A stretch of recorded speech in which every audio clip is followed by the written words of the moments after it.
Hi class.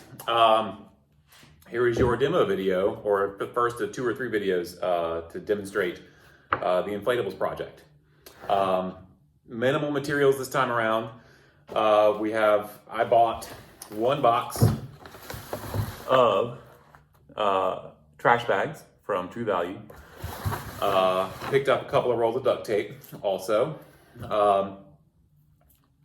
I ended up spending, I think, less than $20 for all of this. So not too bad for the cost of a project. You might get a little higher. It depends on how much tape you need and how big you make your forms.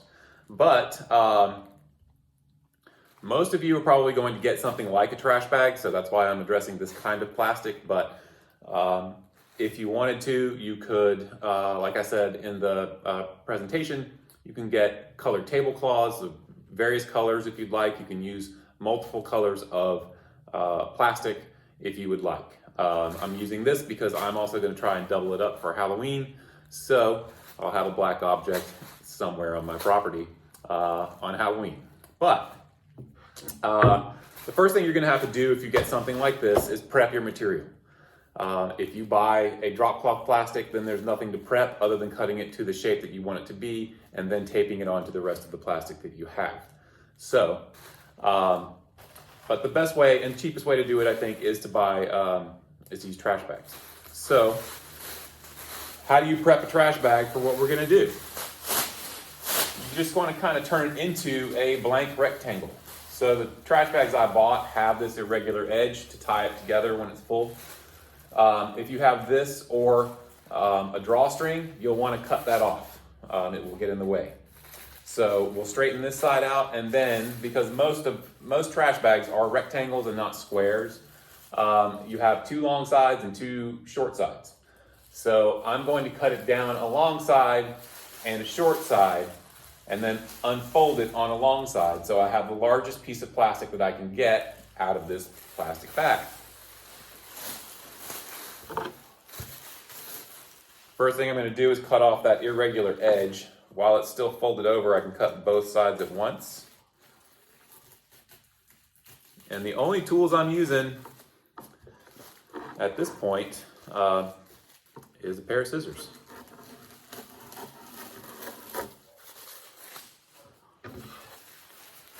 So I've cut that edge off. It doesn't have to be a perfect cut. It's a little frayed. That is totally fine. But then I will come in and cut a long side. And if your scissors are sharp enough, you can just kind of run down it. And then cut the short side. Now have a piece of plastic that is 1 layer and it's twice the size of the bag, at least as far as the footprint is concerned, because I opened it up. So I will lay that down here.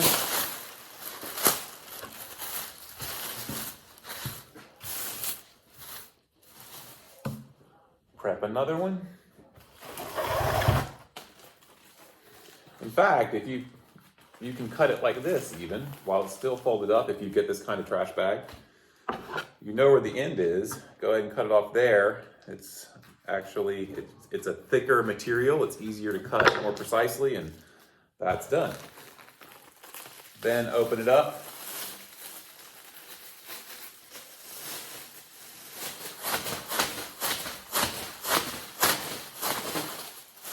Okay, fine. Yes, you have to do this to every bag. So remember, in the last project, if you did multiple planes in one axis, then you had to go through some sort of manufacturing process to cut those multiple things over and over again. You're doing kind of the same thing here. So it's fully open. Now I can cut down the sides.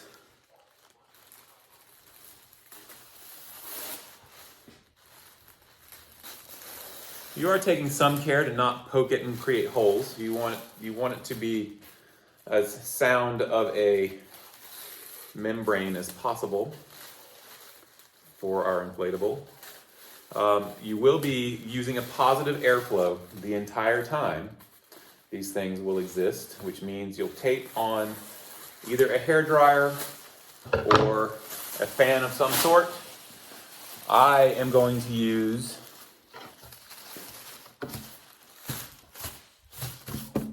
a wall fan, or a window fan rather. This is just what I've got laying around that's easy to get to. This is what I'm going to tape into my form once I've made it and turn it on, and it will inflate.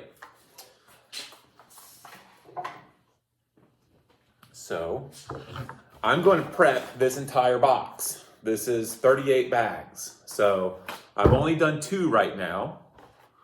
What I'm going to do is show you, I mean, it's really, really simple. I'm going to show you how to tape them together.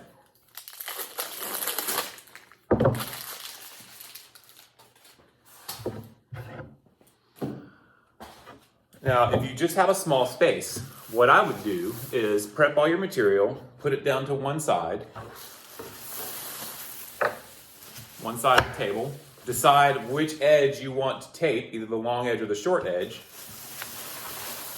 You can bring it over on your table. Because the plastic creates static, it might actually stick to your surface, which is helpful.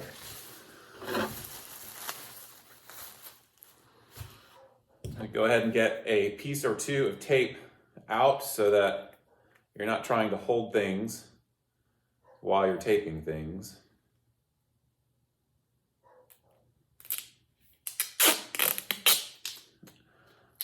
I can tear the duct tape with my own hands. Some of you may need scissors, so keep that in mind. Sometimes that doesn't go so well and it folds over on itself. But now that I have a couple of pieces out, I can bring up another piece,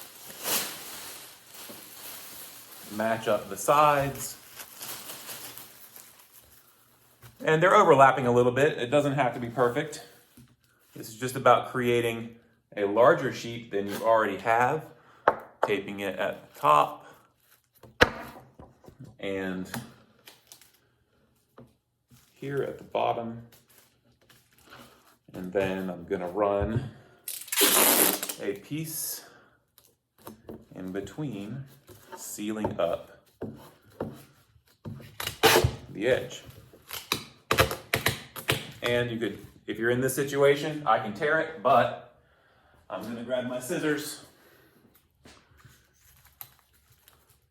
And if your scissors are dull, it might be hard to cut too, which I know mine are towards the end. And then fold that down.